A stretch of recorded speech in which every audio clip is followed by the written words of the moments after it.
And welcome back. The number of women ignoring invites to attend their cervical cancer screening has risen for the second year in a row. Invites? That sounded like we're going to a party. Well, better to go than not go. It absolutely is, and I mean, nobody likes it, but you do have to go. Now, just 4 years ago, the death of Jade Goody prompted a huge rise in women getting tested. The new figures show that more than a third of women aged 25 to 29 didn't attend their screening last year. And over a quarter of 60 to 64-year-olds didn't attend, ignoring or delaying their invitation to be screened. You just said it then as well. I know, that's despite the fact that 3 women a day die from cervical cancer in the UK, so we really do have to do something about this. Absolutely. Well, we're joined now by Chloe Madeley and Francesca Crimp, who both have experiences of cervical cancer. Dr. Hilary Jones here with us as well. Morning, good to see all three of you. Tell us what happened to you, Chloe. Well, I was extremely lucky. I've been quite diligent in getting tested, getting my smear done since Jade Goody, which, to be honest, the standard age to get it done is 25, but I kind of coerced my GP. Not that it was really that necessary in hindsight. But then last year I found out that I had a virus called HPV, which can materialise in different strands, but mine was that it could lead to cell changes, which obviously lead to cervical cancer, or can do. So I was pretty kind of on top of it. I kept going back every 6 months to get tested. And then I found out that I had the cell changes, which was the next step along this spring. And within a week, I went into surgery and I had it operated on. And I'm absolutely fine now. I got given the all clear last week, which is wicked. But, you know, it's really made me see the importance in trying to tell women of my generation to get tested, because 1 in 3 don't. Yeah, why don't they?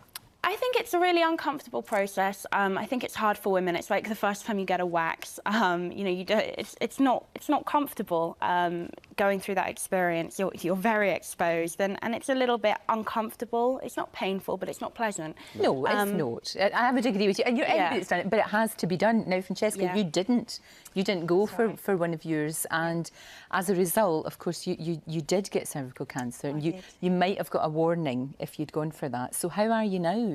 I'm doing very well, actually. I had my 3-month check at the beginning of May and luckily got the all clear, but that wasn't without extensive treatment and lots of after effects now, basically, all because I forgot to have my smear test. And was it just a forget? Did you just forget, or what happened? Yeah, I mean, it's awful, really, but yeah, it was I forgot. I had my son in April 2011, and I was due my smear test in the December of that year. And with the fog of having a newborn and just you just put it off, and just plain forgot. The most stupid thing I ever did, really, to do that, because it would have picked up something, I'm sure. Exactly, and then you wouldn't have had to go through maybe such intensive treatment. Yeah, exactly. It might have detected that I had maybe an abnormality rather than full-blown cancer. My tumour was quite large, so obviously had been there for a while, and it would have definitely been picked up by a smear test. Goodness me.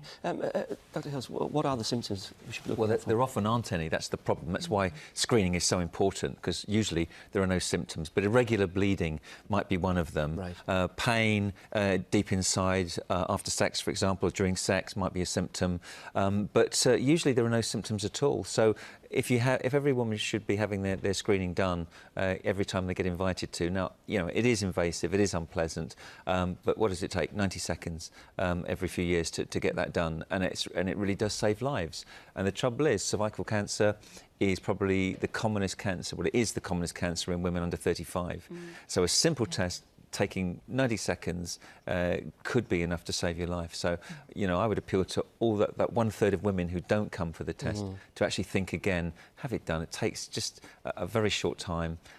Just, you know, lie there and think of England, whatever, get it done. Or Wales or Scotland. Or Wales. Wherever you happen to be from. Absolutely. No, absolutely. And it's great, Chloe, that you're talking about it as well, because I think that always makes a massive difference. We did see the Goody effect, really, didn't we? Yeah. And that has faded a little bit. Sure. I think we just have to remind ourselves about it. Yeah, absolutely. I think it's really important to talk about things like this and get it out there and explain the facts and hope that, you know, in cases like me and what, you know, referring to what Francesca said, that somebody will get up and get checked and it will really potentially save their life.